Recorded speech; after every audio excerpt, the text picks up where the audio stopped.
We're here at NAB 2019 Gotham Sound here with Andrew from Deity Wireless. What's going on again? Hold on, it's not Deity Wireless. Right now we're talking about Deity microphones. Deity microphones. Specifically your new shotgun. Yeah, so we've got a new shotgun we're showing here at the show, and you guys are actually the first one to hear it on the again. We're giving you a preview of what the sound profile is for your audience.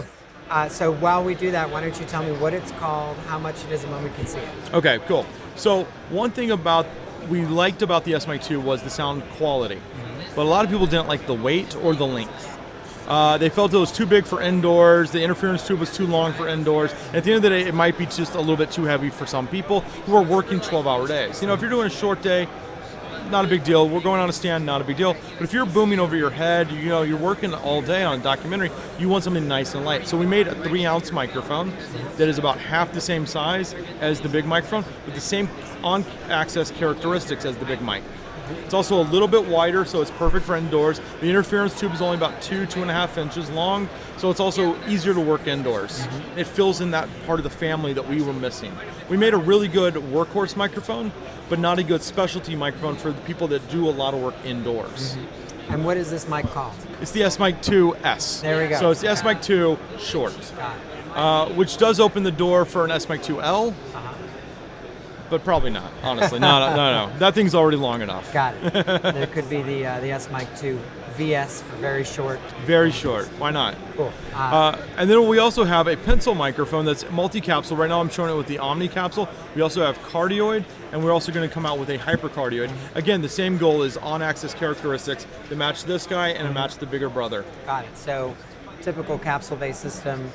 You can unscrew one capsule, put another one on. Pop it on and just screw it on. And notice this one has a low cut on it. Yes, it does. So a lot of kind of indoor microphones have to deal now with indoor sounds, like air conditioners, rumbles from AC units and compressors from different kinds of objects in the room that are pushing air, fans, all that kind of stuff. So we added a low cut because we know what indoor environments can be like. Yeah, cool.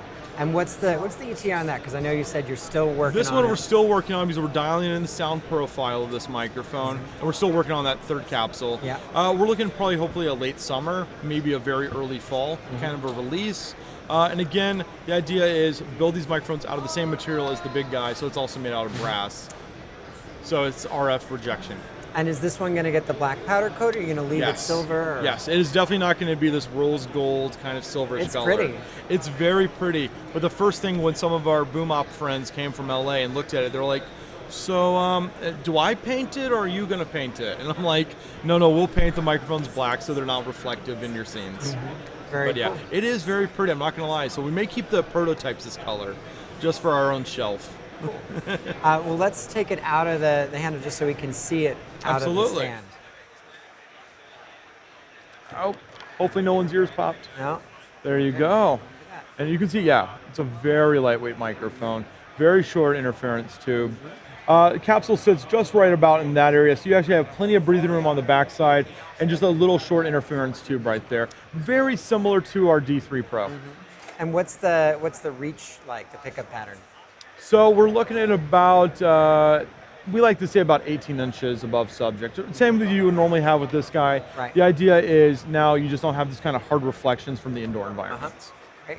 And are you going to be selling accessories for this mic, or is it going to be compatible with other manufacturers' accessories? Yeah, so we're actually already talking to a couple of accessory manufacturers for windscreens, foam, and all that kind of stuff. That way, when it comes out onto the shelves, there's stuff that's going to be right there from all the third-party companies that you know and love for wind protection, but with our sounds. Okay. And so the S-Mic 2S, one last time, price and availability? We're looking at that $339 to $359. Somewhere in that mid 50s kind of a price point. Got it. And again, hopefully about a midsummer release. Got it. Okay. Awesome.